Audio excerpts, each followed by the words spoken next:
France Maghreb 2. À la une de ce grand forum pour ce mardi 18 février, racisme dans le foot. Selon vous, le franco-malien Moussa Marega a-t-il eu raison de quitter le terrain suite aux insultes racistes dont il a été victime lors du match Porto-Guimara?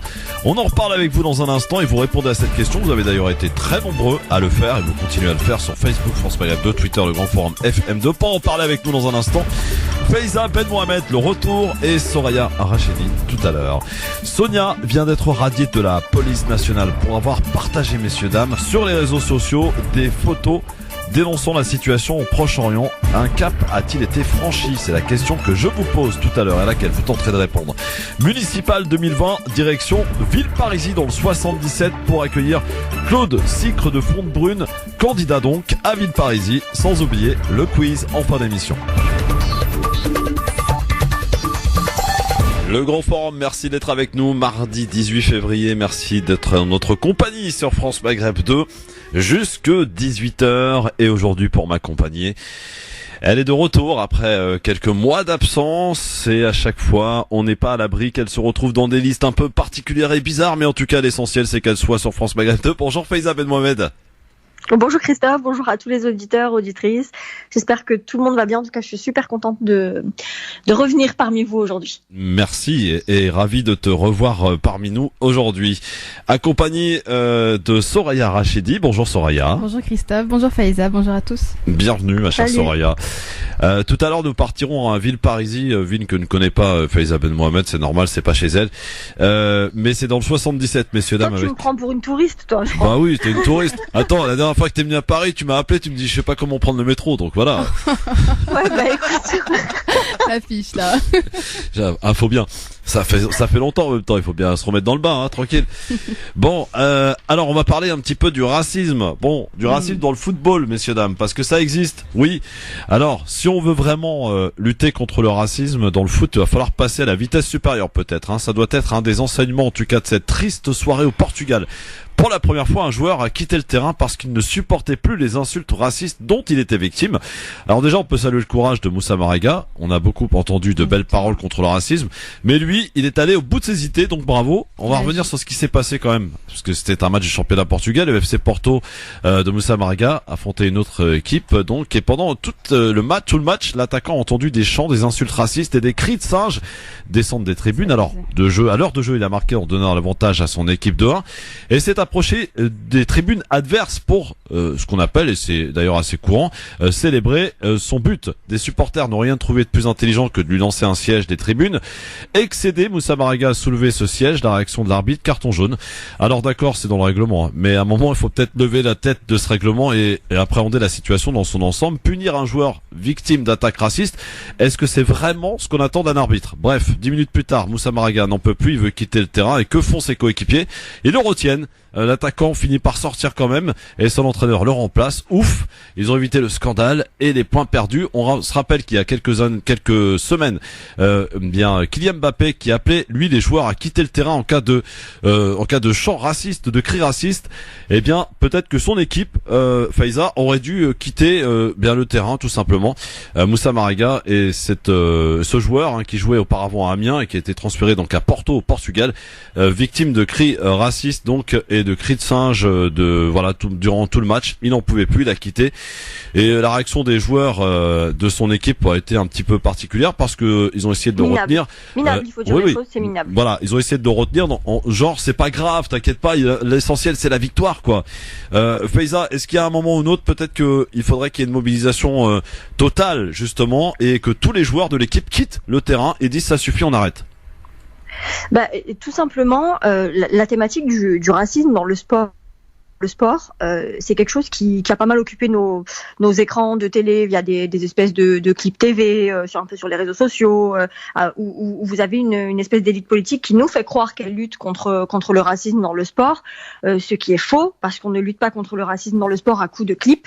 À coup de subventions à des boîtes de communication pour simplement nous donner des images et nous vendre faites une ronde tout autour de la terre, on s'aime tous, à l'image un petit peu de le slogan la France black blanc beurre, tout ça c'est faux. La réaction des autres joueurs sur le terrain quand Moussa Marega prend la décision de quitter le terrain, elle est tout simplement minable, elle est honteuse et c'était hyper énervant de regarder ces images, de les voir l'empêcher de quitter le terrain. Il est quand même libre, ce monsieur, il veut plus jouer, il part et il a raison de le faire. Et en fait, on se rend compte que finalement leur enjeu sportif, s'il existe, a été placé de manière supérieure à l'intérêt de leur coéquipier qui était lui victime de cris racistes. C'est écœurant. C'était hyper énervant parce qu'en plus ils l'ont retenu, ils essayaient de le retenir physiquement pour lui faire genre comme s'ils veulent lui faire entendre raison. Sauf que c'est eux qui auraient dû entendre raison et sortir. L'arbitre aurait dû arrêter le match. Il faut arrêter avec ces trucs à nous dire oui, il faut en finir avec le racisme dans le sport, machin, tout en banalisant ce type de comportement. Déjà, les supporters qui ont fait ça, j'espère que leur club sera sanctionné. Il faut des amendes. Il faut exclure les supporters, les interdire de stade au même titre que les hooligans. C'est comme ça. Oui, en tout cas, ça a pris une importance dans la sphère politique portugaise, puisque le Premier ministre s'est exprimé et il a dit effectivement tout le soutien évidemment à Moussa Marega et justement a dit aussi et a annoncé qu'il y aurait des sanctions de prise et que les auteurs seraient retrouvés et qu'ils seraient ça c'est la moindre des choses, interdit de stade, bien entendu. Alors, si on y rajoute dans ce spectacle pitoyable de dimanche soir, Soraya, c'est l'arbitre qui met un carton jaune alors que Moussa Marega célèbre son but avec cette chaise qu'il a reçue des tribunes, envoyée par ces imbéciles. Franchement, voilà. Même si c'est dans le règlement, rappelons-le, mais bon. C'est le plus choquant en fait dans l'histoire. Encore ces camarades qui le retiennent, on pouvait y voir un petit peu de camaraderie, du genre oui, reste, t'inquiète, on est là, oublie, ne les vois pas. La camaraderie aurait dû continuer en se retirant du stade avec lui. Donc là, je suis tout à fait d'accord. Donc, fallait pas s'arrêter à justement un soutien, on va dire, au niveau de la parole sur le stade, mais sortir. Donc j'espère que ça leur servira de leçon. Et ensuite, le ministre, n'importe quoi, l'arbitre, ouais, l'arbitre, c'est du n'importe quoi, carton jaune carrément. Il a juste porté la chaise qu'on lui a jetée à la tête pour ne pas être vulgaire. Je sais pas. Après, le positif entre guillemets dans tout ça, c'est que il y a un soutien par tous les journaux portugais. Oui, c'est vrai. Par le gouvernement, et par toutes les sphères politiques et médiatiques. Mais je me demande, ce soutien, il va jusqu'où? Parce que on ne peut que condamner ça en fait. Donc le contraire aurait été bizarre. Mais quand j'entends dire que ils seront peut-être juste simplement interdits de tribune, comment on lutte contre le racisme en interdisant juste de simples supporters, en les interdisant de tribune, moi je trouve ça très... c'est pas à la hauteur de ce qu'on attend en fait. Alors le racisme dans le football, il faut bien préciser que c'est pas d'aujourd'hui évidemment. Alors c'est vrai qu'il y a des pays qui se sont illustrés dans le domaine, l'Italie par exemple. Ça a été, c'est encore monnaie courante dans certains stades. Il y a eu à un moment l'Angleterre, ça s'est un petit peu calmé maintenant. La France aussi, il y a eu à quelques moments des exemples aussi, des cris de singe. Alors évidemment, ça touche beaucoup des joueurs de couleur noire, faut le dire clairement. Ouais. Et pas beaucoup de sanctions. Et comme le disait Faiza tout à l'heure, et elle a raison, on essaye de lutter, de se donner bonne conscience en donnant et en promotionnant, j'allais dire, la lutte contre le racisme à travers de clips, de slogans. Mais maintenant, il faut en finir avec les slogans et passer peut-être à l'action. D'où la question du jour, a-t-il bien fait de quitter le terrain? C'est la question que l'on vous pose. Et alors là, c'est unanime. Vous êtes 90% sur Twitter, le grand forum FM2. 92% à dire oui, bien entendu, sur France Maghreb 2 sur Facebook. Il y a quand même 8% qui disent que non. Bon, d'accord. 01 40 33 9000 pour nous donner votre avis sur le sujet, parce qu'il est important. Il est important qu'on en parle ensemble dans cette émission. On est là pour ça. Le racisme dans le football. Le football qui offre un spectacle parfois sympathique. On va tout simplement encourager des joueurs et son équipe, et on se retrouve avec des cris de singe, des insultes envers un joueur qui pour le coup d'ailleurs est plutôt bon, puisqu'on rappelle que Moussa Marega avait marqué en plus. Il a donné l'avantage à Porto. Alors c'est vrai que les cris de singe et les cris racistes venaient de l'équipe adverse, d'accord. Mais si pour dénoncer, ou quand on a mal et quand ton équipe se fait battre, on s'en prend à un joueur parce qu'il n'est pas de la même couleur, bon voilà le spectacle pitoyable qu'on offre finalement au sport, et à ce sport qui est pour moi très noble, qui s'appelle le football. alors que ce soir démarre une nouvelle journée de Ligue des Champions et l'entrée en liste de l'une des meilleures équipes d'Europe, à savoir le PSG ce soir. Bon, bah écoutez, ça laisse quand même, ça pose beaucoup de questions, ma paysanne, non? Christophe, oui. Enfin, on vise beaucoup les joueurs qui n'ont pas quitté le stade, mais je me demande, enfin, ils auraient dû annuler tout simplement le match à la fin. Enfin, même les entraîneurs. Enfin, l'entraîneur, pourquoi il a envoyé un autre joueur le remplacer? Il n'est pas parti pour être remplacé, il s'est pas cassé la jambe, en fait. Non, mais c'est lui qui a demandé d'être remplacé. Mais il aurait pas dû être remplacé, en fait. Il aurait dû juste, enfin voilà, on arrête le match. Non, mais après les polémiquer a posteriori, on a tous, en fait, on saurait tous comment réagir dans ces cas-là, mais une fois que c'est passé, voilà, on a tous des choses à proposer, de dire ils auraient dû faire ci, ils auraient pas dû faire ça. C'est très facile. Je pense que dans le brouhaha du moment, personne n'a vraiment perçu la portée, la gravité de la chose, parce que au départ, mais moi, je veux dire, quand je regardais les vidéos, au début, je comprends pas pourquoi le joueur veut quitter le match. En fait, je comprends pas vraiment si t'as pas déjà vu en amont vraiment ce qui s'est passé dans les tribunes. Et finalement, la question qui est à se poser, c'est pour quelles raisons est-ce qu'on n'adopte pas dans les pays européens qui sont touchés par ce fléau du racisme dans le sport des mesures avant que ça se produise. Je suis désolée, la discrimination, le racisme, c'est interdit par la loi. Il y a un arsenal juridique qui doit être mis en place pour sanctionner le plus sévèrement possible ces comportements. On peut pas continuer comme ça. Dans les stades, il y a quand même des enfants. Qu'est-ce que vous apprenez aux enfants qui viennent ici pour apprendre les valeurs du sport, pour apprendre à avoir un bon comportement, apprendre à se canaliser? C'est quand même le sport qui apprend un certain nombre d'enseignements à nos enfants. Et c'est absolument scandaleux qu'on puisse aujourd'hui aller dans un stade et assister à ce type de scène devant nos enfants. C'est grave. Oui, c'est grave. Et nous sommes avec quelqu'un d'ailleurs dont le sujet lui parle particulièrement. Il fait partie du LGF, Rudy Kazi. Salut mon Rudy. Ouais, salut à tous les amis. Les Fronts Républicains, Rudy. Alors le racisme dans le foot, ça te connaît, hein? Ah oui, absolument, puisque c'est vrai que je chronique aussi le foot à d'autres endroits, et c'est vrai que j'ai déjà eu à intervenir sur la question, parce qu'effectivement cette situation s'est produite aussi à plusieurs reprises en Espagne, et puis tout récemment en Italie avec Matuidi, Lukaku. Oui. En Italie, c'est monnaie courante, on va dire, hein. Ouais. Alors. Donc mon point de vue sur la question qui est posée, est-ce qu'il a eu raison de quitter le stade? Il a eu totalement raison. Le terrain. Le terrain, pardon. Ouais. Il a eu totalement raison. Mais pour revenir un petit peu sur les faits, en réalité, puisque je l'ai entendu sur une chaîne concurrente raconter, il a été appelé par les animateurs de cette émission, il a raconté ce qui s'est passé. En fait, dès le début, c'est-à-dire avant même le match, en fait, pendant la séance d'échauffement, il était déjà insulté. Donc en raison de sa couleur de peau, par quelques supporters qui étaient là, effectivement, parce que à ce moment-là, tous les supporters n'étaient pas là. Et durant tout le match, effectivement, il a été insulté, bruit de singe, etc., jusqu'au moment où il a craqué, effectivement, par rapport à ce jet de chaise qui a été arraché, disons-le, donc des travées. Par Marega, en réalité, c'est un joueur qui a joué dans ce club dont les supporters, duquel les supporters l'ont insulté. Il a joué une saison là-bas. Il avait marqué 14 buts et il avait marqué aussi des buts importants. Donc ce qui en fait rend cette situation encore plus incompréhensible, parce qu'en fait il a donné à ce club. Et même parce qu'en fait c'est un joueur qui appartenait à Porto, donc l'équipe dans laquelle il est actuellement, et qui avait été prêté à Guimarães.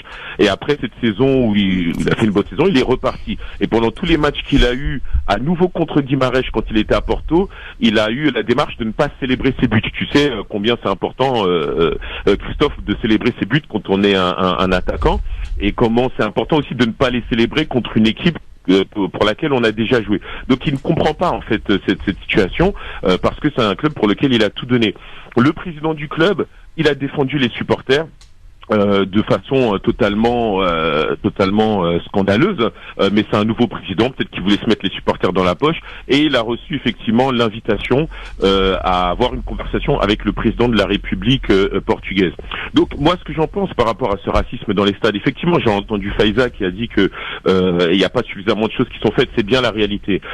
Tout ce qu'on met en place, c'est des clips Say No to the Racism, où on met des patchs effectivement sur sur les maillots et on invite les joueurs, les capitaines d'équipe à s'échanger les fanions au début de chaque match. Mais il n'y a rien de concret qui est fait. En Italie, où même la fédération de football italienne devrait prendre des mesures, on voit qu'il n'y a pas de mesures qui sont prises. Même les dirigeants de clubs ne prennent pas de sanctions contre leurs propres supporters, où ils sont capables de les interdire de stade, où ils sont capables de dissoudre des associations de supporters. On voit en réalité qu'il y a toute une génération donc de dirigeants dans le football qui ne prennent pas le problème à bras le corps. Pourquoi ? Parce que le problème du racisme en Europe, c'est un problème qui est un problème d'éducation.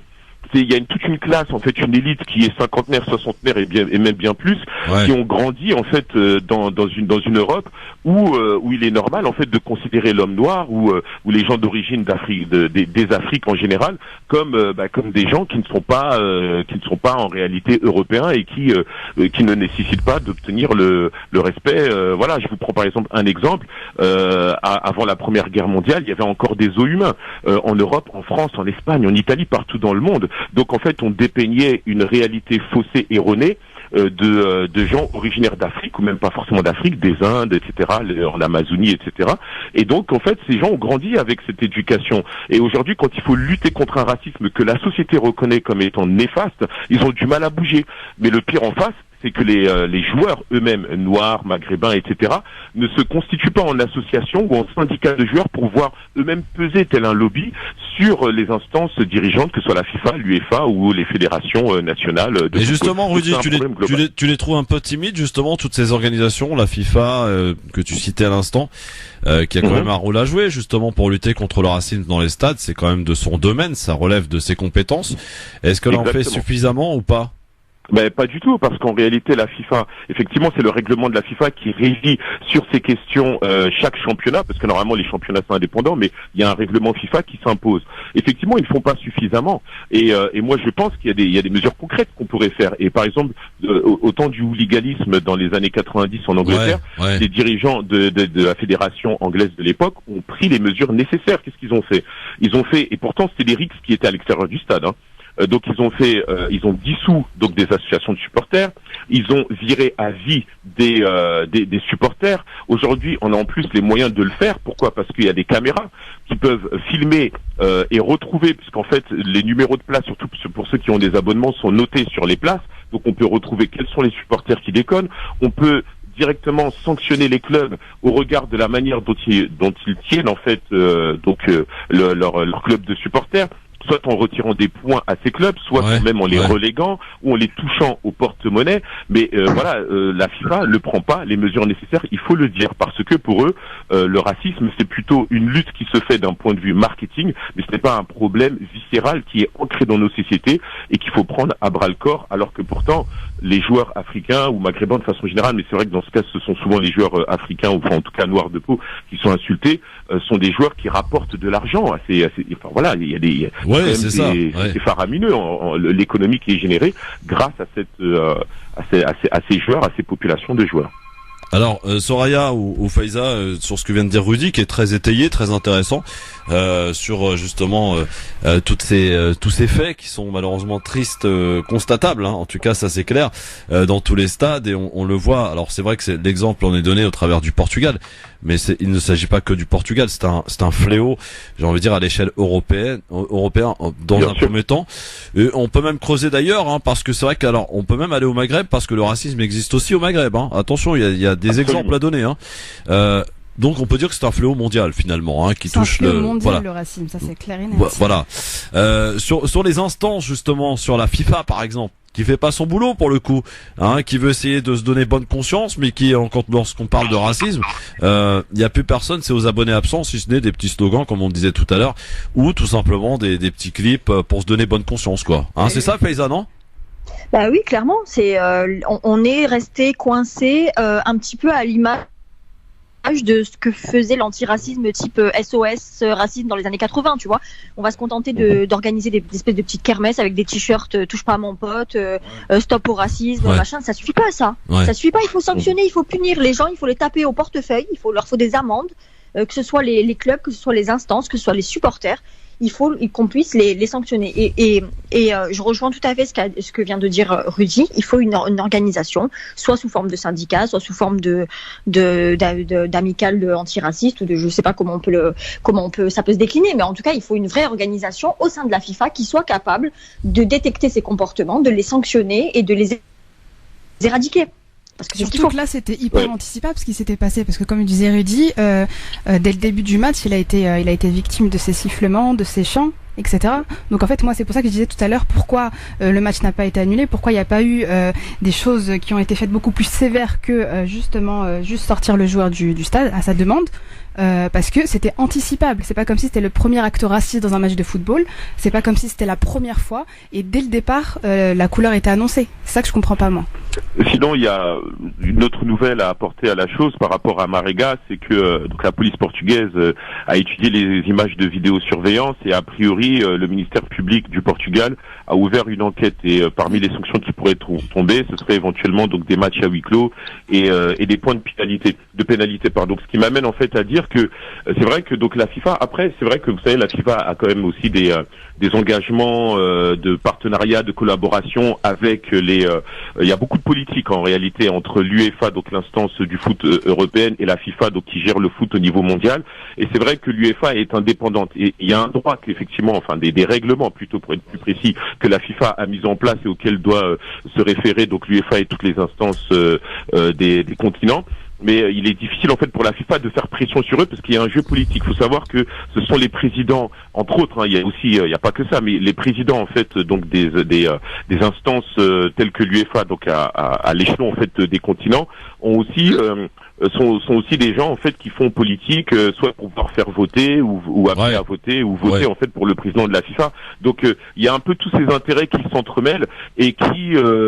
Ça se passe. Tu peux le dire clairement. Ça se passe à coup de pot de vin. La FIFA, évidemment, on le sait tous. Hein. Il y a plein d'histoires du genre. Donc effectivement, je pense les petites enveloppes du côté de l'État, il faut l'État aussi doit se saisir de ces questions parce que le racisme c'est quelque chose qui touche à la sphère de la société et c'est pas parce que ça se passe dans des stades que du coup la société est exclue ou marginalisée de cette situation. Donc le ministère de la Justice, etc. doit pouvoir se prendre ce dossier à bras le corps et faire condamner les clubs qui eux ne condamnent pas les supporters ou tout simplement des clubs récidivistes. En fait, on devrait faire comme ce qu'a fait le gouvernement récemment, un testing de clubs qui jouent pas le jeu. Voilà, on publie la liste des clubs qui luttent pas comme il se devrait. Contre le racisme, hein, comme ça, comme le disait Faiza, toucher au portefeuille, à la notoriété, il y a que ça qui fait bouger. Tiens, il y en a qui seraient prêts à payer et être tranquille à ce niveau-là. Yahya qui nous appelle de Metz. Salut Yahya. Bonjour à tous. Comment vous allez? Écoute, nous on va bien, tranquille, voilà. Je voulais vous appeler par rapport à ce que vous étiez en train de dire là, par rapport au racisme. Oui. Ça, il faut savoir que c'est quelque chose qui est dans le foot depuis la nuit des temps et comment dire, même au niveau amateur, moi j'ai déjà joué à un certain niveau, donc dans Metz, dans ma région, et des fois on allait y jouer dans des villages à Blainville-les-Eaux, pour pas les citer, ou des villages derrière la Meuse là-bas, où on se faisait insulter de sale bougnoul, surtout quand on est bon, quoi. Ouais. Des fois quand on marque qu'on est bon, les supporters ils savent plus quoi dire pour vous toucher, on va dire psychologiquement et mentalement. Donc après, quand ils savent plus comment faire, après on va dire les gros mots, ils essayent de vous toucher dans votre amour propre. Et quand c'est un étranger, quand c'est un arabe comme moi qui suis algérien, quand on me disait sale bougnoul sur le côté des terrains, le mieux c'est de faire abstraction et pas calculer ça. Ça me rappelle d'ailleurs quand Zidane était champion du monde, avait marqué les 2 buts en finale en 98, c'était le français. Et puis après, en 2006, c'était l'Algérien. Il a mis le coup de tête, c'était l'arabe. Ouais, c'était l'arabe. Voilà. Oui. C'est ça, c'est comme je disais à un collègue au travail, écoutez, pour nous les Algériens, nous quand on est en France, on est des étrangers, puis quand on va au bled, on est des immigrés. Donc au final, on sait pas que les Algériens, je te rassure. Oui, c'est ça. Voilà. Pas que les Algériens, bien sûr, c'est aussi les Marocains, les Tunisiens et j'en passe. Ouais. Mais je veux dire au niveau du foot, des fois on fait du cinéma comme un moment pour l'homophobie ou des choses comme ça. Et là, sur des choses qui sont vraiment, on va dire, aussi graves, le racisme qui existe depuis la nuit des temps, je veux dire, c'est pas d'aujourd'hui que les joueurs africains avec des bruits de singes Je me rappelle de Balotelli, il prenait des bananes sur la tête quand il allait jouer. Tant qu'on ne fait rien dans ces situations-là et qu'on laisse faire, parce que quand je voyais la dernière fois, juste parce que certains supporters criaient OIS, je vais pas dire le nom, mais et là il y a tout le gouvernement qui est monté au créneau, oui, l'homophobie et tout. Dès qu'on est traité de sale noir ou de sale arabe ou de trucs, là c'est moins grave par rapport Intéressant ce que tu dis, Yahya. Merci beaucoup en tout cas de ton appel du côté de Metz. C'est vrai que il y a eu, vous vous en souvenez peut-être, alors je sais plus, c'était dans quel stade, des propos homophobes effectivement qui ont été proférés. Et là, c'était à Lyon. À Lyon, oui, d'accord, voilà, chez Jean-Michel là-bas. Et il y a eu une levée de bouclier pour le coup, une réaction politique, gouvernementale et compagnie. Par contre, lorsqu'il y a des problèmes liés au racisme, là, c'est un peu plus timide. Après, il y a une petite précision à faire sur le sujet, pardonnez-moi, c'est juste que effectivement donc la ministre des Sports était montée au créneau par rapport aux chants racistes, aux chants homophobes, mais il est vrai que en France, les chants racistes, il y en a très peu. On va dire que c'est plutôt isolé. Ça, on les retrouve dans certains clubs. D'ailleurs, souvent à Lyon, il y a eu des soucis à ce sujet-là. Mais c'est vrai que c'est un peu isolé. Ça ne veut pas dire que le racisme n'existe pas dans les stades en France, mais il est un peu isolé de tout. Mais par contre, c'est vrai que les chants homophobes, ou en tout cas plutôt les chants d'insultes à caractère homophobe, parce qu'il faut faire la précision. Ce sont des chants d'insultes à caractère homophobe.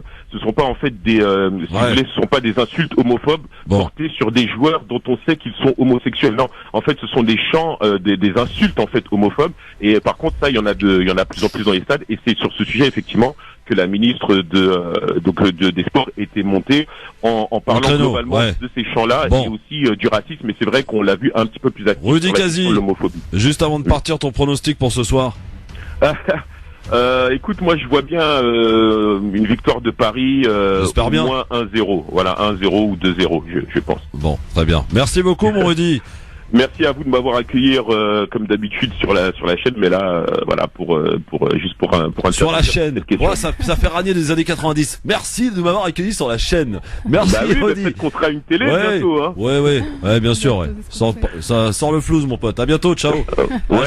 Jeudi avec Céline Bory, tu seras. Bon, allez, dans un instant, on continue évidemment si vous le souhaitez d'en parler. En tout cas, vous continuez de voter. A-t-il bien fait Mariga de quitter le terrain? Vous continuez de voter sur Facebook France Maghreb 2, sur Twitter, le grand forum FM2. Faut qu'on parle aussi d'autre chose, les amis. C'est Sonia qui va être radiée de la police. Qui est radiée de la police? Pour avoir fait quoi? Non, pas pour avoir insulté qui que ce soit. Pour avoir simplement partagé des photos sur la situation au Proche-Orient. Alors vous allez me dire, quand même. En 2014 encore. Mais c'était en 2014. Effectivement, tiens, ça rappelle une étrange affaire. À tout de suite. France Maghreb 2, France Maghreb 2. Le LGF, le grand forum avec le retour de Faiza Ben Mohamed aujourd'hui sur France Maghreb 2 avec Soraya Rachedi ici même présente. On file en Allemagne, tiens, avec Terence. Salut Terence. Oui, bonjour. Bon, est-ce que ce soir vous êtes prêt pour la déculottée? Ah bah moi je suis Bayern, mais là je suis à Dortmund avec mes amis pour faire la fête pour Paris. Ah bah c'est bien ça, voilà, on reconnaît les vrais. Voilà. Terence, dis-moi sur le racisme dans le football, est-ce que c'est quelque chose qui est présent en Allemagne ou pas? Oui, bah, bien chez nous c'est partout, hein. Surtout dans les nouveaux pièces Leipzig et tout ça, là, le nouveau ça, c'est toujours, hein. Ouais. Et est-ce que les autorités, est-ce que les clubs jouent un peu le jeu pour lutter vraiment efficacement contre le racisme en Allemagne ou pas? Ah bah chez nous, il y a un système, c'est que le problème, ils sont tous des membres et ils sont reconnus les gens et après ils sont interdits à vie. À vie. Ils rentrent plus sur le terrain. Bah ça c'est bien, à vie au moins, voilà. Bon, bah merci beaucoup Terence, en tout cas du côté de l'Allemagne où tu nous écoutes, hein, bien entendu. Oui, voilà. Allez, je passe bonjour à tout le monde. Hein. Bah merci mon Terence, à bientôt. 01 40 33 9000. Effectivement, on parlait du racisme dans le foot. On a été épaulé par notre ami Rudy Kazi qui avait des choses à nous dire sur le sujet. Soraya, peut-être quelque chose à rajouter avant qu'on passe à notre deuxième sujet sur le racisme dans le football. On est tous clairs là-dessus que maintenant il faut plus se contenter des effets d'annonce, des slogans. Il faut passer véritablement à un plan Marshall pour être concret dans les actions, pour lutter efficacement contre le racisme dans le football. On peut plus accepter, lorsqu'on va voir un match de foot pour se détendre, s'amuser, partager du bon temps, emmener les enfants, et Faiza y faisait référence tout à l'heure, offrir un spectacle aussi pitoyable. Pour conclure, il faut dire qu'il faut institutionnaliser cette lutte contre le racisme dans le sport et dans la société en général. Faiza, pareil? Oui, clairement, mais après on est en train de parler, mais il faut revenir. Tu évoquais tout à l'heure la question du racisme aussi un petit peu en France, qui a touché les Maghrébins et tout. Ouais. Le racisme dans le sport en France, il a quand même été légitimé par une certaine classe politique, notamment quand il y a un traitement un petit peu politisé de certains cas, par exemple, je pense notamment à l'affaire Benzema, par exemple. Oui, c'est vrai, l'affaire Benzema, oui, on se rappelle. Je suis désolée, mais le traitement politico-médiatique qui a été réservé à Karim Benzema relève du racisme institutionnel. Oui, c'est vrai. On se rappelle de cette affaire Karim Benzema, effectivement. Il n'y a pas que les cris dans le stade. Aujourd'hui, il y a une certaine élite politique et médiatique qui ne supporte pas de voir la réussite de jeunes issus des quartiers populaires, de voir qu'aujourd'hui, ils peuvent toucher 15 fois ce qu'ils toucheront jamais dans leur vie. Et ça a quelque chose pour eux d'insupportable. Et du coup, on est là toujours à pointer du doigt des comportements, à les mettre toujours en lumière, alors que ce sont très sous la majeure partie du temps des non-événements. Il faut rappeler tout ça. Le traitement médiatique de Karim Benzema, c'est quand même très criant du contexte politique ici dans notre pays aussi. C'est vrai, elle a raison, hein, Soraya, Karim Benzema. Ah oui, franchement, elle a raison, j'ai rien à redire dessus. Alors Rachid est avec nous. Salut Rachid. Salut Christophe, ça va? Salut tout le monde. Salut Rachid. Il nous appelle d'où, Rachid? Amiens. Amiens, oui, dans le nord. Enfin, dans le nord. Oui, Picardie, non, quoi. Dans le nord. Bah, excuse-moi, c'est un peu plus au nord que Paris. Excuse-moi. Ouais, un petit peu plus. Bah oui, quand même. Bon, Rachid, qu'est-ce que t'as à nous dire sur le sujet du racisme dans le foot, dans le sport aussi en général, hein? Je vais rebondir justement sur ce que vous venez de dire à l'instant. Ce qu'il faut savoir déjà, c'est que, et vous allez vite comprendre. Oui. On va essayer. Que la FIFA interdit, dans les textes FIFA, elle interdit les politiques d'intervenir au niveau des ligues et des fédérations. Donc là-dessus, on est bien d'accord. Ouais. Et quand on voit justement ce qui vient d'être dit précédemment, Manuel Valls est intervenu directement par rapport à l'affaire Benzema. C'est et vrai. ça, en principe, la FIFA aurait dû intervenir. Et c'est pas la première fois que des politiques s'initient justement dans ce genre d'affaires. Et honnêtement, quand justement ça concerne, entre guillemets, le racisme ou alors des personnes d'origine étrangère, la FIFA ne bouge pas.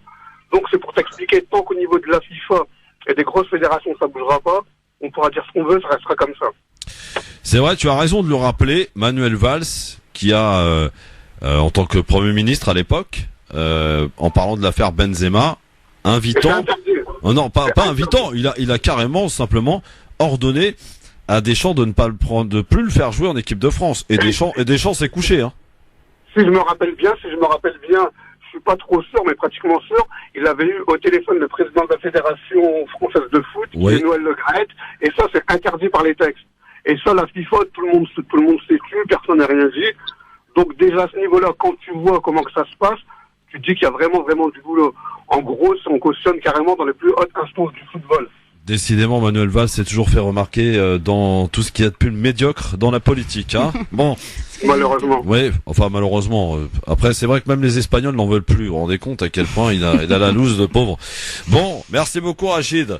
À bientôt du côté d'Amiens et dont acte en tout cas pour cette belle référence qui date de 2015, je crois, effectivement. Depuis cette affaire, on n'a plus revu Karim Benzema, alors que rappelons-le, et là je m'appuie sur les propos de son ancien agent à Karim Benzema, qui a dit et déclaré qu'effectivement Deschamps avait promis à Benzema qu'il le prendrait, qu'il le sélectionnerait en équipe de France pour l'Euro 2016. Et ensuite, évidemment, quand Karim Benzema a rappelé la promesse de Benzema, à Deschamps, bah, il lui a fait comprendre que oui, mais bon, voilà, les ordres viennent de plus haut, hein, en clair, de Manu, voilà, Manu Lamanis qui avait parlé et qui ne voulait plus de Karim Benzema en équipe de France. Franchement, il y a de quoi rêver quand même quand on regarde un peu ce qui se passe des fois dans ce pays, hein. Franchement, Faiza. Non mais c'est pas un rêve, c'est un cauchemar en fait. Ce mec, quand on y pense, ce pseudo Premier ministre là, quand on réfléchit à toutes les polémiques qu'il a créées, alimentées sur les musulmans, sur les gens issus de l'immigration, avec ces polémiques sur la déchéance de nationalité, cette polémique sur Karim Benzema, la question de la place de la laïcité, il a quand même eu un effet catastrophique sur le contexte qu'on continue de subir aujourd'hui en France. Ouais. Et c'est vrai que, alors, toute classe politique confondue, j'ai l'impression quand même que Manuel Valls a réussi une chose, à se faire détester de tout le monde.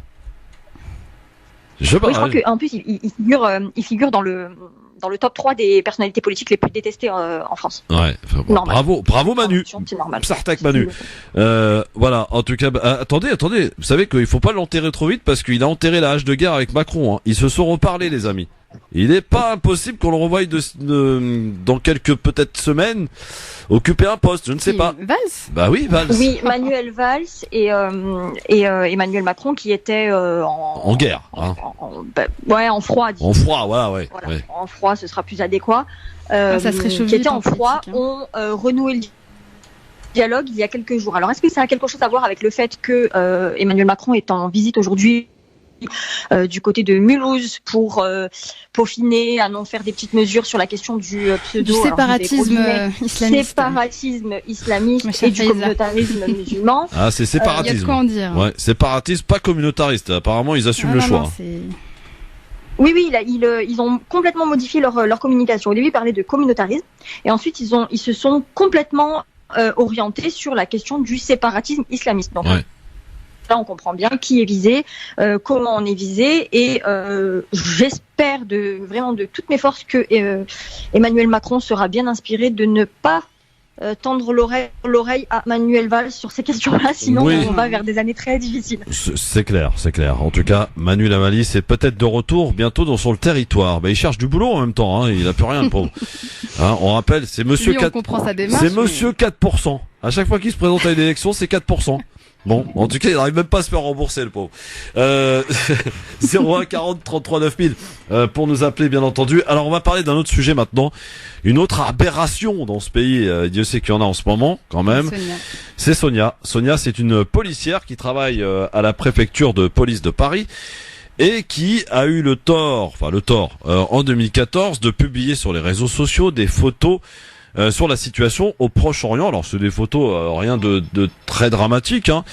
C'était la Palestine vivra, la Palestine vaincra, et c'est surtout il faut recontextualiser un petit peu les choses. On était en pleine agression barbare de l'armée israélienne en 2014 sur la bande de Gaza, qui a fait, je le rappelle, plus de 2000 morts, mais là tout le monde l'a oublié.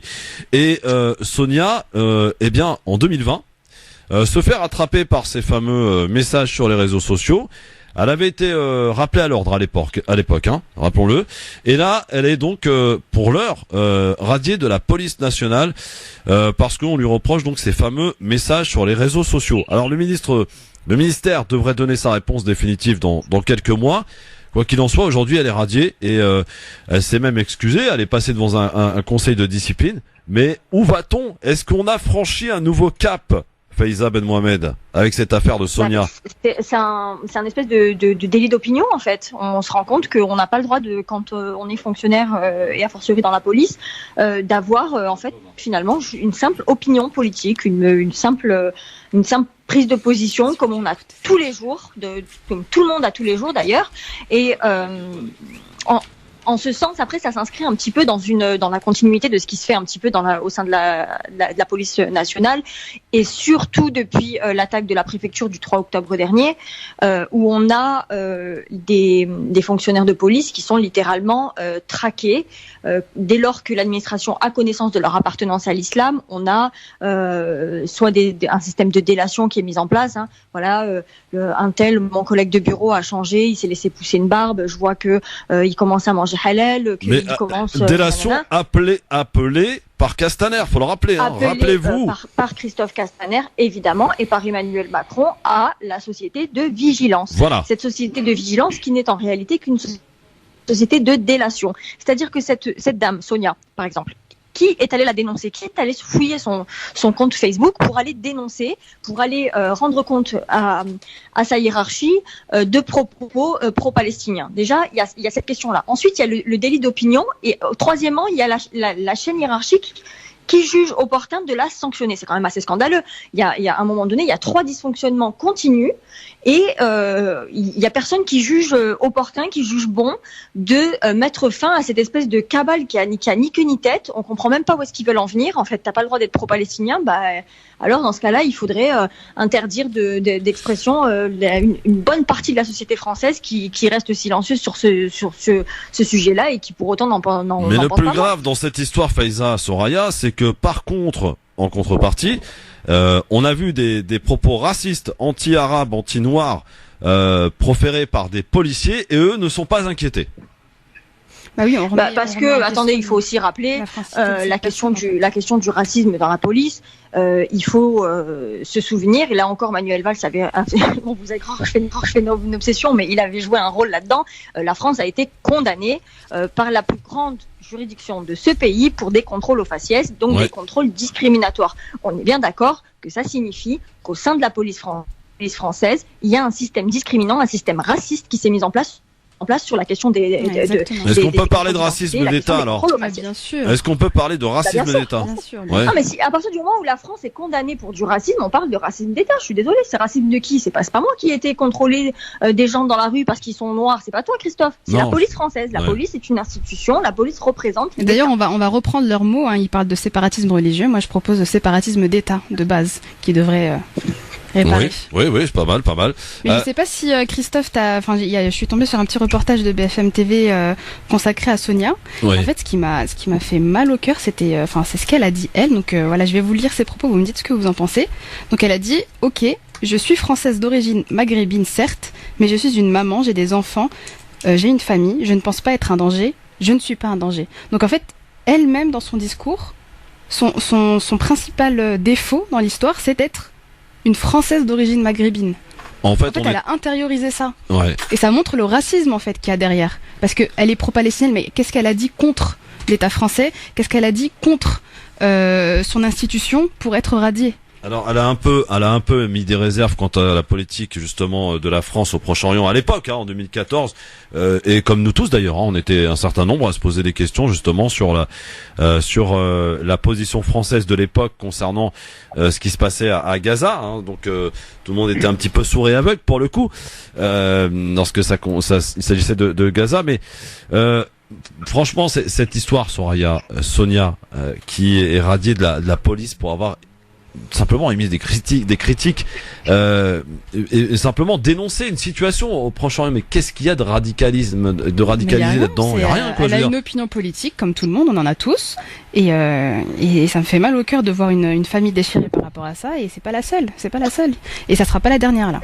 Ouais. Alors, en tout cas, on a l'impression qu'on est en train de choisir le bon muse dans la police. Alors il y a le bon, et puis il y a le mauvais. Et le mauvais, on va le traquer. On va aller même fouiller au fin fond des poubelles, comme ce qui s'est passé pour Ménel, on s'en souvient bien entendu. Vous avez vu d'ailleurs la nouvelle Ménel ? Oui. Ça lui va très bien. Ouais, voilà. Elle est très belle. Elle est très belle, oui. Avec ou sans, elle est très belle, bien entendu.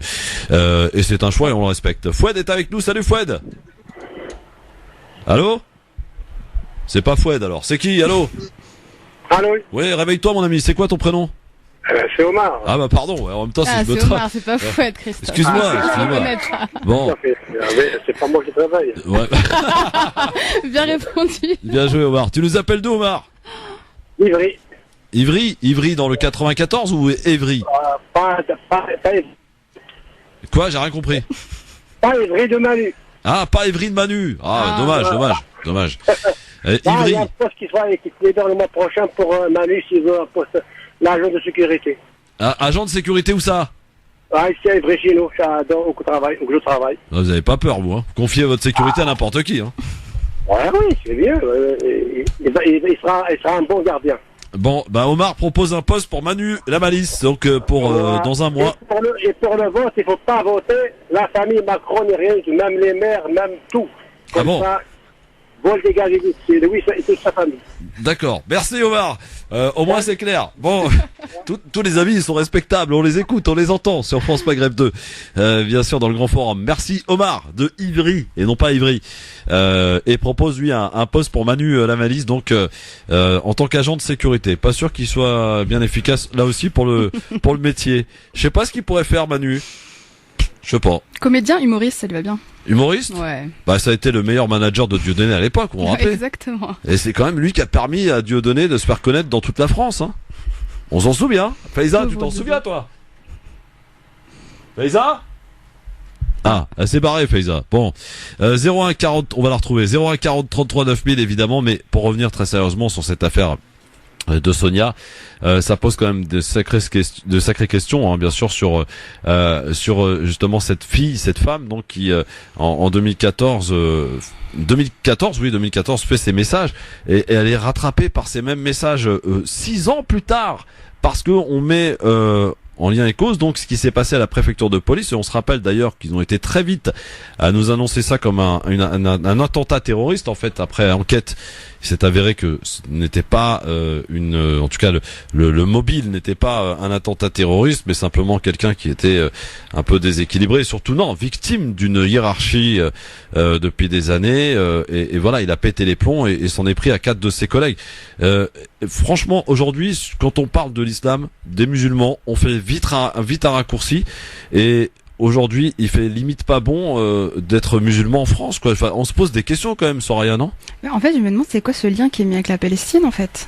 Ouais. Parce que, si t'es un policier ou policière et que t'es pas musulmane et que tu soutiens la Palestine, c'est traité comment au niveau de la radicalité ? La question de la géopolitique, elle fait partie, par exemple, et c'est très important ce que tu soulèves, Soraya. La question de la géopolitique, elle fait partie d'une liste de signaux de radicalisation qui avait été émise par le ministère de l'Intérieur à l'époque, juste après les attentats de Charlie Hebdo et encore plus diffusés à une plus forte échelle après les attentats de Paris en novembre 2015. On avait une espèce de charte et tu avais une liste, par exemple, le changement des habitudes alimentaires, refus d'écouter de la musique. C'était un petit peu pour que tous les citoyens français soient capables demain de détecter les comportements terroristes de leurs voisins, en fait. Et il y avait cette question de l'intérêt pour la géopolitique. Voilà, tout simplement. Et en fait, tu te rends compte que quand on parle de géopolitique, souvent c'est le conflit israélo-palestinien qui monopolise un petit peu les esprits des communautés musulmanes. Mais c'est normal, c'est parce que c'est une tellement grande injustice que c'est le sujet sur lequel peut-être ils sont certainement le mieux informés et le plus intéressés d'ailleurs. Mais du coup, dans la liste, ils ont rajouté les Ouïghours, ils ont rajouté toutes ces causes-là ou c'est fixé à la Palestine ? Alors, on n'écrit rien, il y a juste marqué intérêt soudain pour la géopolitique et on se rend compte que les comportements à ce niveau-là qui ont été pointés du doigt, c'est souvent... Alors nous on est pointé du doigt dans le grand forum. Hein. Ah ouais. Hein, on est pointé du doigt. Hein. En plus, France radicale. France Maghreb 2 se radicalise, le grand forum, avec en plus à l'intérieur des chroniqueurs qui font partie des frères Muses. Non mais hallucinant quoi, oh fermez-moi cette radio tout de suite. Salim, salut Salim. Bonjour tout le monde. Salut, tu nous appelles de l'Essonne, toi? Ouais, de l'Essonne, ouais. Ouais, qu'est-ce qui se passe? En fait, justement, concernant cette affaire, j'ai l'impression que c'est malheureux ce que je vais dire, mais j'ai l'impression qu'on est en train de vivre exactement ce qu'ont vécu les gens, la communauté juive au temps de la Seconde Guerre mondiale. La comparaison. Non, mais je comprends la comparaison pour le repérage, en fait, les signes, tu vois. Genre, il faut absolument tout ce qui appelle à la délation, oui, ça nous rappelle une... Bah oui, parce que c'est tout ce qui appelle à la délation, j'ai l'impression que si ça continue comme ça va dégénérer, puis... Oui, voilà, il faut rester mesuré avec si ça continue comme ça. Ouais, c'est ça, oui, ça l'est. Voilà, on reste mesuré quand même un peu. C'est-à-dire que pour l'instant, on n'en est pas là, évidemment, il y a personne ici, en tout cas, qui pourra vous dire, voilà, on est des juifs de 39, évidemment, mais...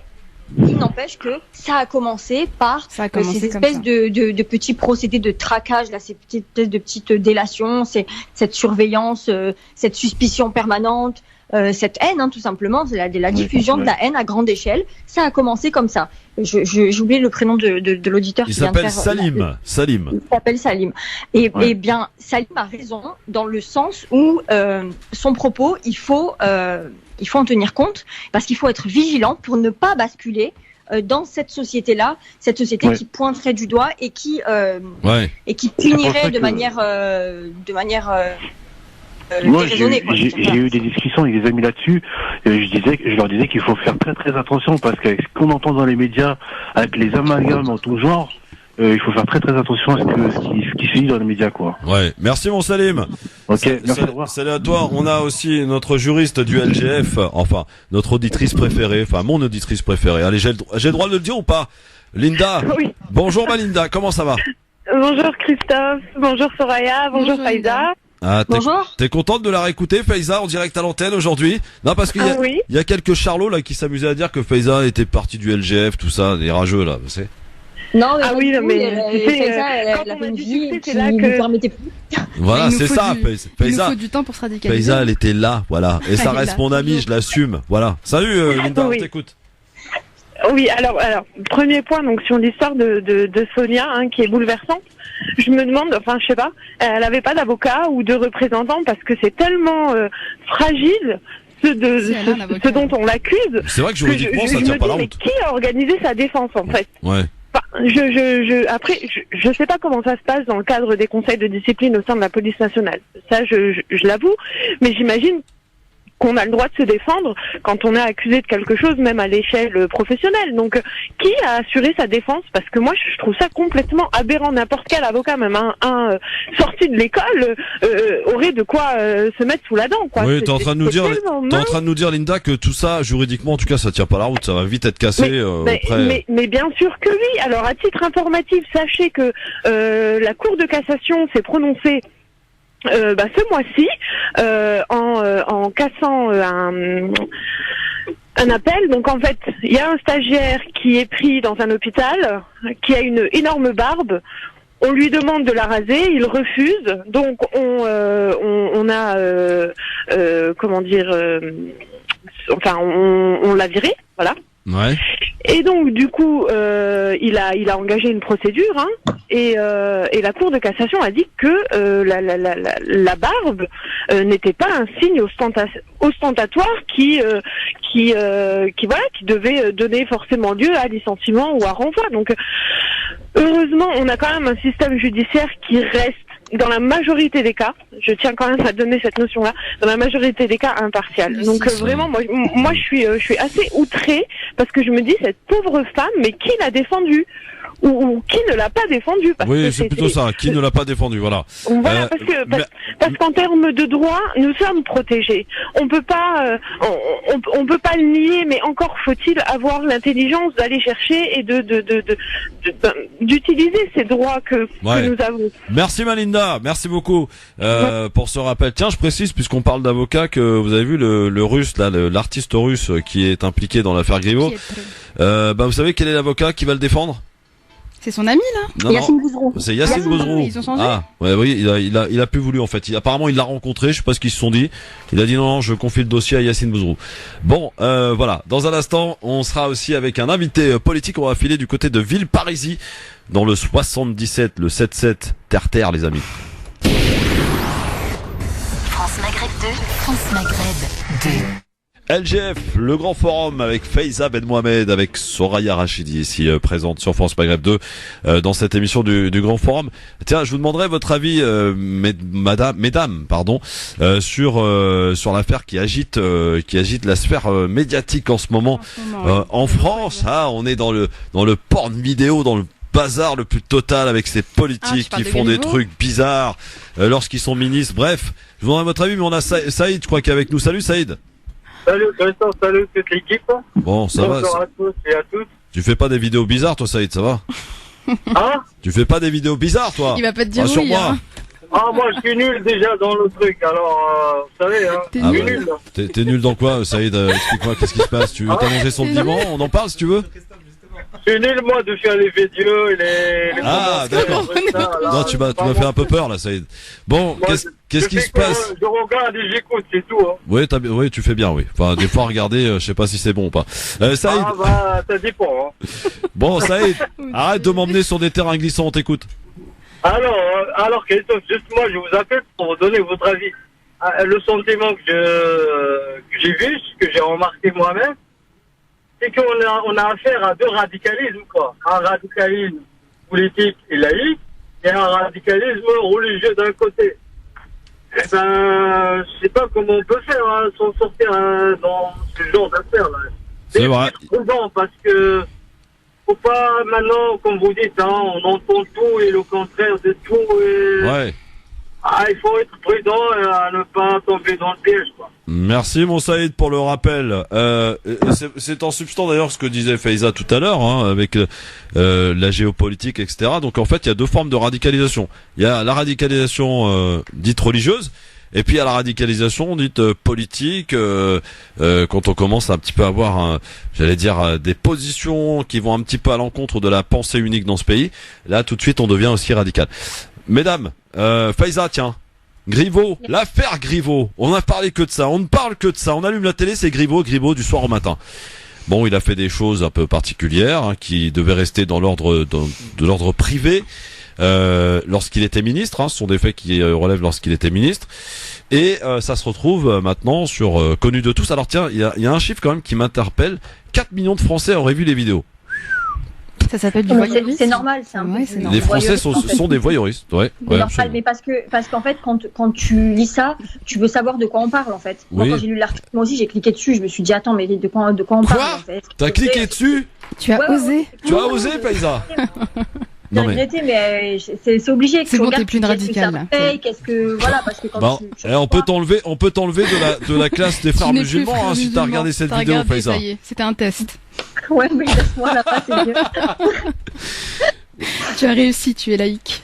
Mais après, franchement, l'affaire Griveaux, moi, je la trouve un peu dégoûtante parce que il y a quand même, si vous voulez, ça m'a fait un peu de la peine au début quand j'ai vu ça. Je me suis dit punaise, mais c'est hyper violent pour le mec. Certes, il a été con, certes, c'est hyper léger comme comportement de ministre, mais après le séisme politique et puis surtout le séisme familial qu'il va avoir à subir dans sa vie privée, c'est quelque chose qui, je pense, va être hyper violent pour lui à gérer. Et preuve en est qu'il a été contraint de se retirer très très rapidement parce que il faut rappeler que par exemple quand il y a eu la révélation de l'affaire Fillon. François Fillon, il a mis des semaines et des semaines avant de reconnaître qu'il avait fait une bêtise, que effectivement il aurait dû se retirer. Il s'est pas retiré, il est allé jusqu'au bout, il s'est présenté, il a perdu avec le score qu'on connaît, alors qu'il était présidentiable. Benjamin Griveaux, là, moi je crois pas qu'il aurait gagné la mairie de Paris. Je pense qu'il va très certainement repasser. Je pense pas qu'il allait remporter la mairie de Paris, mais le procédé qui est utilisé là, avec l'utilisation des réseaux sociaux, le rôle qui est joué par le député Joachim Son-Forget, il y a quand même un certain nombre de comportements qui à mon avis posent question. Certes, il a été piégé, piégé par cet activiste russe là, qui aujourd'hui est sous le coup d'une information judiciaire. Sa compagne est mise en examen pour atteinte à la vie privée et diffusion d'images à caractère sexuel également. Il a vraisemblablement été piégé. Ça veut aussi dire que il a certainement pas eu ce comportement qu'avec cette fille-là, parce que voilà, je suis persuadée que les gens qui font ça, ils doivent le faire beaucoup plus souvent que ce que l'on croit et avec beaucoup plus de personnes que ce que l'on pense. Après, est-ce que ça justifie cette espèce d'emballement médiatique et tout? Franchement, on s'en fout. Il fallait en parler 2 jours. Allez, 1 jour, 24 heures maximum. Voilà, il se retire. Agnès Buzyn se présente à la mairie de Paris et basta, qui rentre chez lui avec ses filles. Oui, non, mais Faiza, non, parce que là, au-delà de ce que tu dis, c'est intéressant. Il faut qu'on conclue parce que notre invité attend.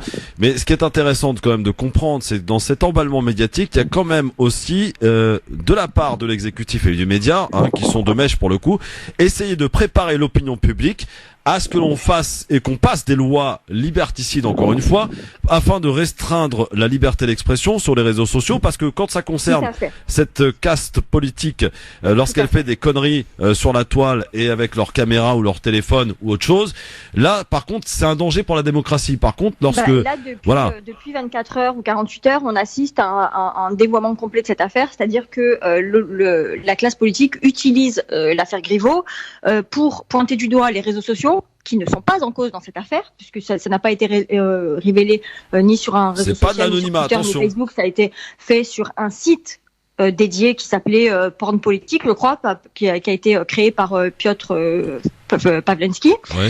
les réseaux sociaux ne sont pas en cause. On nous parle de remettre en cause maintenant la question de l'anonymat sur les réseaux sociaux. L'anonymat n'est pas en cause. Ce monsieur, il est identifié, il est identifiable. Il a même pas caché son nom. Il est d'ailleurs très fier d'être identifié comme la personne qui a fait tomber l'ancien porte-parole du gouvernement. Ouais. En fait, on a fait naître des débats qui n'ont rien à voir avec cette histoire, et ça pose, comme tu dis, la question de la restriction de la... C'est ça. Soyons attentifs, et on va l'être. Oui, tout à fait. Ici, on va l'être. Soraya, en un mot, vraiment en un mot, ta réaction sur cette affaire Griveaux, Soraya.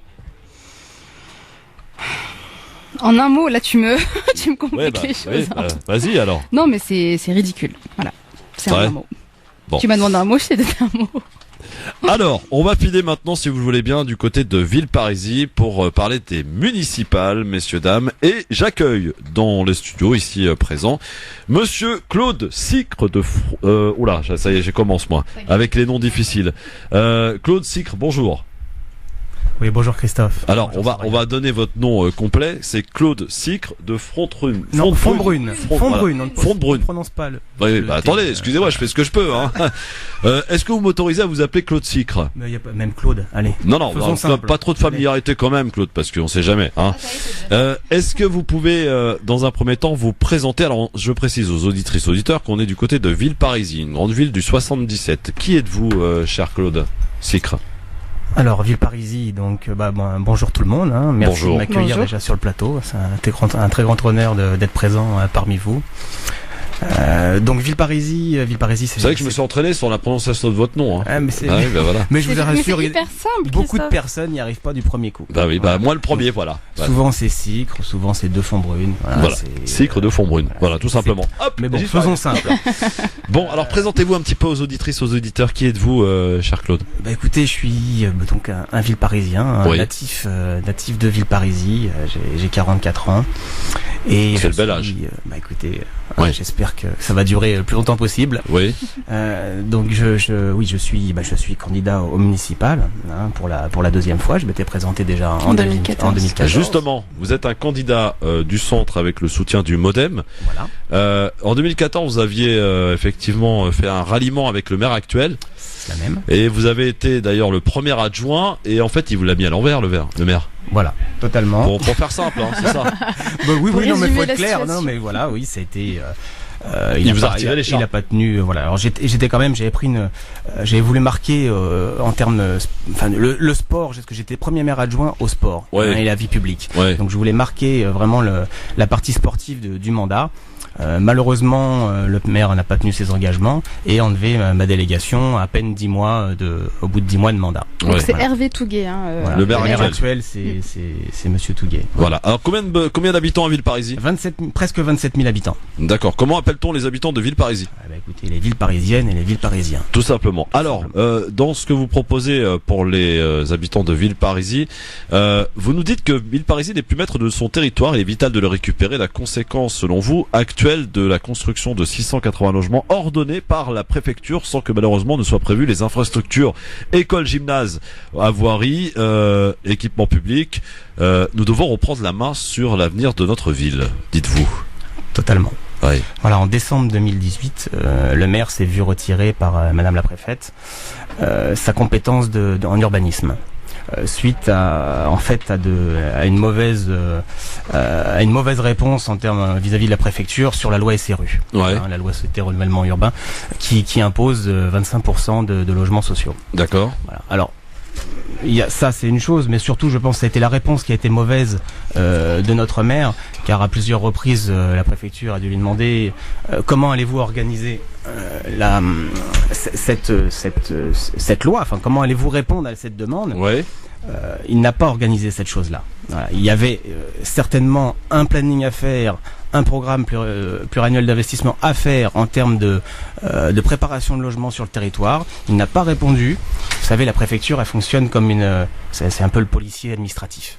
vous répondez pas, on vous sanctionne. Voilà. Donc là, en l'occurrence, il n'a pas répondu correctement à plusieurs reprises, et la préfète, les pouvoirs de notre président, qui a appliqué cette compétence de retirer la signature des permis de construire et la gestion des logements à Monsieur le maire. Que proposez-vous pour l'installation de nouvelles entreprises au sein de votre ville, à Villeparisis? De quelle méthode, quelle est votre méthode? Parce que je crois là aussi que vous avez des petites critiques à apporter sur la gestion du maire actuel. Alors, sur la création des entreprises? Non, sur l'installation des entreprises. Oui, excusez-moi, l'installation des entreprises. Bon, il faut absolument développer... notamment, vous proposez la récupération de la maîtrise de notre territoire. Oui, alors... De quelle manière, Claude Sicre? Ce n'est pas tant sur les entreprises, mais là, c'est vraiment aller récupérer au niveau de la préfecture l'ensemble de ses prérogatives, à voir avec le préfet, bien évidemment. Nous avons donc, alors faut parler des entreprises, mais il y a une zone d'activité à créer, il y a ces choses-là à développer. Vous savez, à l'époque, quand j'étais arrivé, on était venu me voir en me demandant, en proposant l'installation d'une entreprise et donc la création d'emplois. Le maire n'avait pas répondu, n'avait pas donné suite. C'est un peu dommage. Donc il faut absolument développer. Il faut il faut créer. On est entre Roissy et Marne-la-Vallée. C'est un secteur qui est appelé à se développer. Actuellement, nous n'avons pas de retombée de l'aéroport de Roissy-Charles de Gaulle. C'est totalement dommage. Nous sommes dans une agglomération qui est la CARF, avec d'ailleurs, vous proposez justement de rallier Roissy, de renforcer une ligne de transport, je crois. Le CDG Express. Le CDG Express, voilà, c'est quoi le CDG Express pour ceux qui connaissent pas? C'est une ligne qui est réservée entre Paris et Roissy, afin de désengorger aussi le trafic au niveau de la 1 et de la 3. C'est pour arriver plus rapidement au niveau de l'aéroport. Pour les transports, voilà. Et hormis le RERB qui passe donc par le Villeparisis, est-ce que vous êtes concerné de quelle manière par le Grand Paris et par la 2024 avec la construction et la mise en ligne, plutôt la mise en route plutôt de nouvelles lignes de métro? Vous allez être concerné ou pas? Écoutez, il y a une ligne qui est prévue, la ligne 17, qui doit arriver au Mesnil-Amelot. Pour l'instant, elle a été stoppée en raison de l'arrêt du projet d'Europa City. Ah oui. Donc vous savez que c'est lié. C'est absolument scandaleux ce qui se passe autour de ces affaires de métro. C'est un retard considérable qui a été pris, un argent fou qui a été gaspillé. Et bon, voilà. Donc vous nous dites que la ligne 17. Pour l'instant, elle est stoppée, en raison d'un arrêté, du tribunal. Donc bon, pour l'instant, ce développement va manquer dans notre secteur.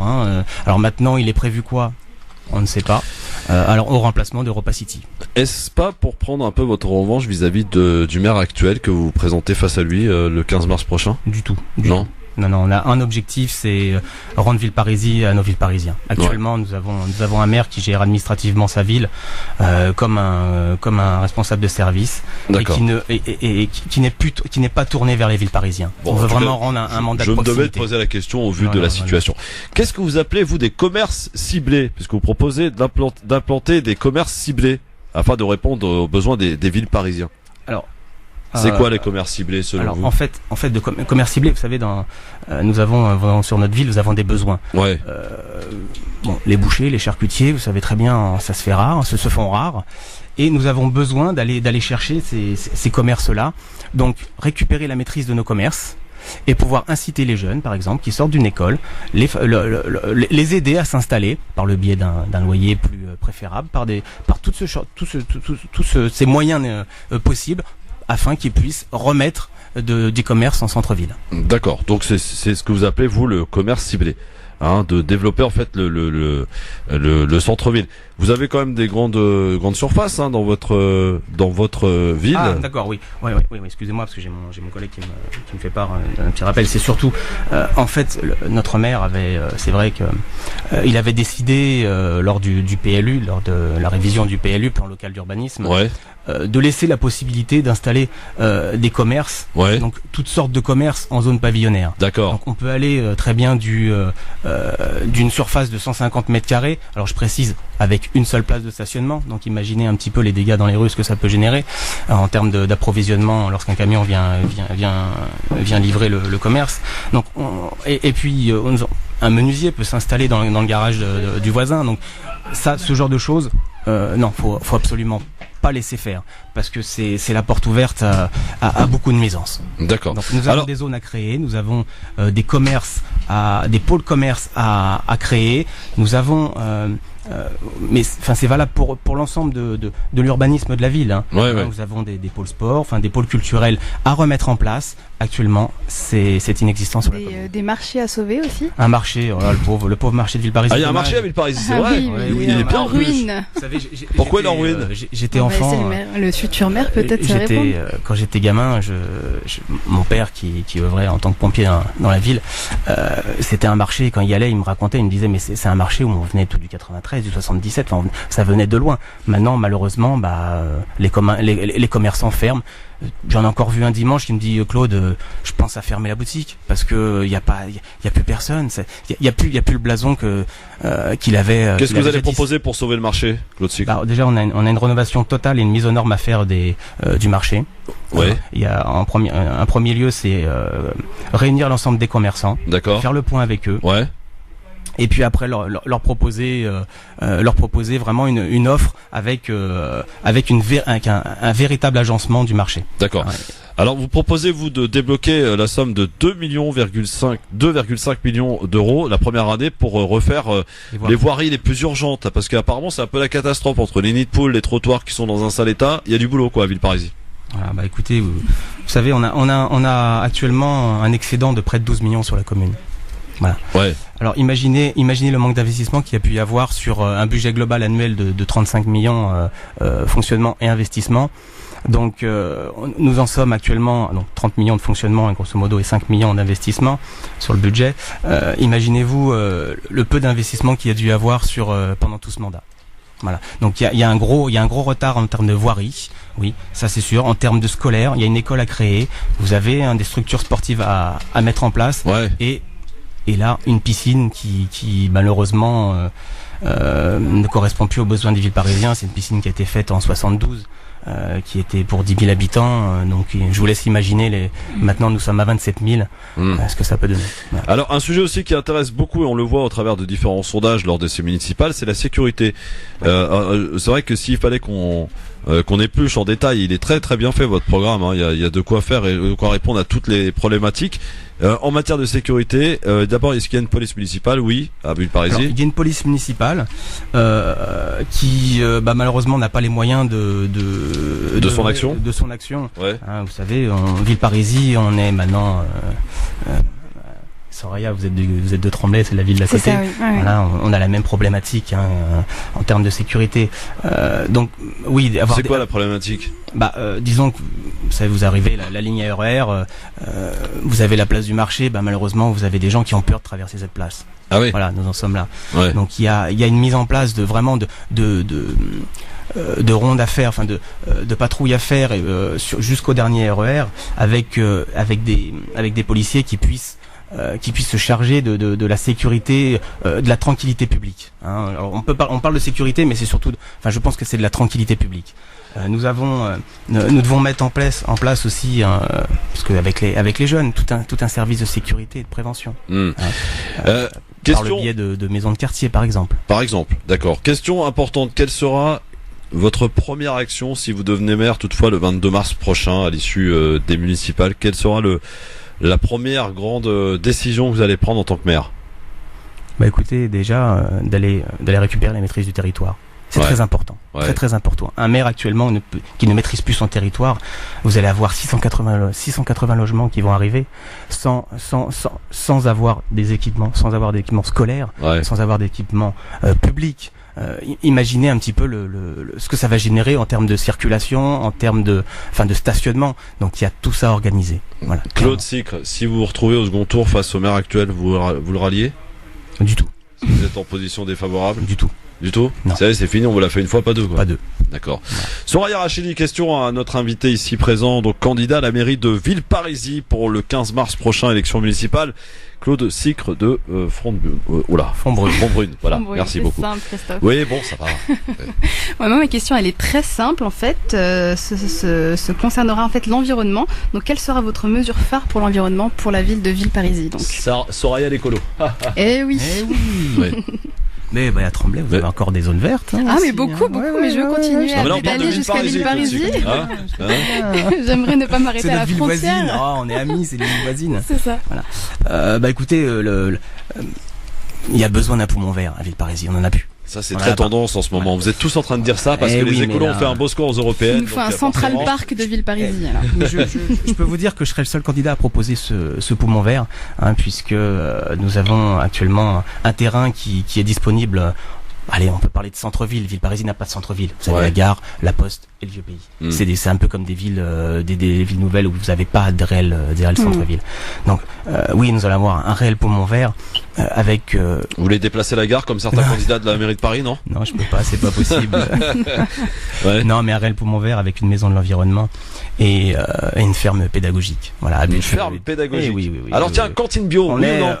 N'oublions pas qu'on nous avons le parti animaliste qui font partie de notre équipe. Et nous aurons une personne qui sera en charge de la condition animale dans l'équipe. Voilà. Il y a une ferme d'ailleurs à Villeparisis. Oh oui, mais elle est très. Elle est quoi? Il y a plus grand chose. C'est une vieille ferme où il y a avec des terrains et ça marche bien pendant l'Aïd, cette ferme. D'ailleurs, c'est la ferme blanche. Vous parlez de la ferme blanche. Oui, non, parce qu'il y a une autre ferme redrusée. Oui, une ferme éducative. D'accord, moi j'en connais une autre pour l'Aïd, quoi. On va chercher le mouton là-bas. Oui, c'est vrai, mais c'est la ferme blanche, celle-là. Claude, vous m'avez perturbé là. Non, tout va bien. Restons sérieux. Évidemment, toujours. Non, mais sérieusement, donc l'écologie, bon, ça c'est quelque chose qui vous tient à cœur, un élément important pour votre campagne que vous menez. Aujourd'hui, quel est un petit peu le retour que vous avez sur le terrain de la part des villes parisiennes? Est-ce que vous sentez l'envie de changement ou pas? Oui, évidemment. Vous savez, on a eu 20 ans avec d'un même parti de gauche. Nous avons un maire qui a repris avec une étiquette LR, mais qui a fait que la continuité du parti de gauche. Je vous dis honnêtement, voilà, il y a vraiment, le candidat de gauche qui se présente, c'est l'ancien directeur du maire actuel. Vous voyez, du service technique. La famille, en fait. Donc ça reste entre familles, voilà. Et c'est justement, c'est ce qu'on veut arrêter. C'est qu'on arrête cet entre-soi. Clairement. Il y a beaucoup d'abstention à Villeparisis ou pas? Comme dans beaucoup de villes, 50%. Combien d'inscrits? Alors, c'est une ville qui fait 27 000 habitants, il y a approximativement 14 000 inscrits et 7 000 votants. D'accord, donc ça peut jouer à quelques voix finalement. Bien sûr, nous sommes 4 listes. 4 listes, voilà. D'accord. Et vous, on rappelle, donc vous êtes candidat du centre, soutenu par l'UDI, Agir, et puis parti animaliste, Modem, voilà. D'accord. Est-ce qu'on peut savoir ce qu'il a... Vas-y, Faiza. Ce qu'il prévoirait en priorité pour la jeunesse s'il était élu? Il y a tout un chapitre aussi sur la jeunesse que j'ai pas élaboré, mais très bonne question de Faiza Ben Mohamed, qui d'ailleurs en matière de gestion de ville en connaît quelque chose parce qu'elle habite Nice. Donc vous connaissez évidemment Christian Estrosi, qui s'est fait remarquer, illustrer par une très bonne gestion de sa ville. MDR, lol. Bon, Claude, allez-y. Bonjour Faiza. Sur la jeunesse. Bonjour Faiza, merci, écoutez, heureux d'échanger avec vous à ce sujet-là. Alors pour la jeunesse, c'est quand même un domaine qui a été oublié par l'ensemble des mandats successifs. J'ai été jeune, j'ai grandi à Villeparisis. Nous avons il y a des maisons de jeunesse à mettre en place dans les quartiers, puisque nous en relation avec les associations de quartier qui vont être à développer, clairement. Ça part aussi bien sportivement, culturellement. Moi, je suis un ancien sportif. D'ailleurs, je m'entraînais. J'étais au centre régional de Aulnay. Moi, j'étais gymnaste. Gymnaste. Voilà. J'étais dans l'équipe nationale, dans l'équipe de division nationale, en partie fédérale et nationale. Il faut être souple en politique. Eh oui. Non, mais par contre, vous savez, ça a été d'une très grande aide d'avoir œuvré dans ce domaine-là, parce que ça nous donne vraiment l'envie d'aller jusqu'au bout et de faire les choses correctement. Et vous avez l'envie d'aller jusqu'au bout. Et on a envie, et c'est possible. Non, je me serais pas représenté, clairement. Bon, voilà. Claude, donc, pour la jeunesse, rapidement. Excusez-moi, je vais répondre, on va revenir au sujet. Donc oui, remettre des maisons de la jeunesse, mais pas comme c'était celle d'avant en 1980. Voilà, clairement. C'est avoir. Oui, pourquoi faire? Justement, pour nos jeunes. Pour nos jeunes, on en a besoin. Comme ça, on pourra les mettre déjà en relation avec la mission locale, parce que ça a aussi un débouché professionnel. Une maison de quartier, ça sert aux aides aux devoirs, ça sert à tout ce genre de choses. Ouais. On peut mettre en place tous ces dispositifs avec une issue aussi professionnelle. J'œuvre au sein de la mission locale, puisque j'en suis le vice-président, aussi bien de celle de Mitry-Villeparisis et et au niveau de la région, de l'ensemble des missions de la région Île-de-France. Donc j'œuvre à ce sujet-là, et ô combien j'ai insisté à mettre en place la garantie jeune dans ce domaine-là. Et nos jeunes, ils ont besoin. On a besoin d'aller les chercher pour vraiment qu'ils aillent jusqu'au bout de leur formation et leur proposer une diversité d'emplois. Merci. France Maghreb 2, France Maghreb 2. Le LGF, le grand forum avec Faiza Ben Mohamed, avec Soraya Racheli. Ma chère Faiza, est-ce que tu as subi qu'il y a eu un petit changement dans le quiz? Pas du tout. Ah, bon, bah alors ça c'est très ennuyeux. Enfin non, c'est pas ennuyeux du tout. Le quiz maintenant est en référence avec l'actualité, donc ça devrait pas te poser de problème à mon avis. Ok, bon, jusque-là tout va bien. Soraya! Oui. Voilà, on remercie Claude Sicre évidemment et en lui souhaitant bonne chance pour le 15 mars prochain. Il est important d'aller voter les amis. Voilà. Alors on y va pour le quiz. Le quiz. T'es pas prête, genre Zarma, t'es pas prête. Non mais attends. J'ai pas lu Faiza, elle est prête elle. Elle est prête, elle est prête avec son ami Google. Faiza. Ah oui, on te voit pas Faiza. Même pas. Non. Alors voici mes questions. Et je vous souhaite bonne chance à toutes les deux. Vous avez peut-être l'occasion de reprendre la tête non, il va falloir attendre un petit peu pour ce classement. On est loin de la tête là. Alors, le site internet de quel candidat, suite à un bug, renvoie vers celui de Anne Hidalgo? Agnès Buzyn est une bonne réponse, Faiza. Alors là, c'est quand même la loose pour Agnès Buzyn qui commence sa campagne tardivement, reprenant ainsi derrière Griveaux. Enfin, quand je dis derrière, c'est à la suite, quoi, en fait. Et donc, ça commence bien, le site Buzyn 2020, direction Anne Hidalgo. Bon, c'est pas mal. On voit qui va gagner. Qui? Faiza ou Anne Hidalgo? Ah d'accord, ok. Faiza, si tu te présentes. Ouais, Faiza. On sait jamais. Le CSA a infligé une amende de 10 000 euros. À quelle chaîne de télé? Alors c'est pour avoir diffusé des photos dénudées de Karine Ferry. C8. TPMP. À notre ami Cyril Hanouna, oui, parce que voilà, 10 000 euros. Amende de C8, effectivement, 2-0. Trop rapide. Bah oui, c'est ça en même temps. Oui. Tiens, troisième question. Le fils de quel artiste représentera la France à l'Eurovision? Oh, j'en sais rien. Faiza, tu sais. Je le savais, j'ai oublié. Là, attends. C'est un imitateur à l'époque qui imitait beaucoup les Noirs d'ailleurs. C'est vrai? Il en a fait son fonds de commerce, on peut dire même. Attends. Michel qui? Michel, c'est la question. Michel qui? Michel qui? C'est son fils. Mais c'est Michel? Ça... Non? Non mais vous pouvez pas les filles, vous pouvez pas caler là-dessus. Arrêtez. Michel Leb. Merci. Michel Leb. Elle a eu le temps de googliser quand même, c'est pas mal. Non, je te jure, là, j'ai pas triché cette fois-ci. C'est la première fois d'ailleurs que je triche pas un quiz. En tout cas, son fils donc représentera la France. Son titre a été présenté. C'est lui qui représentera la France à l'Eurovision. C'est encore pas cette année qu'on va gagner, les amis. Bon. Quatrième question, là, ça sent la déculottée parfaite, là. Ah oui, carrément. Quatrième question, quel artiste a interrompu son concert en Australie et a révélé par là même qu'il était atteint d'une pneumonie? Elton John, artiste anglais. Il a dit j'ai tout donné, il a interrompu en pleurant, crise de larmes pour Elton John qui est a priori bien malade. Ouais, absolument.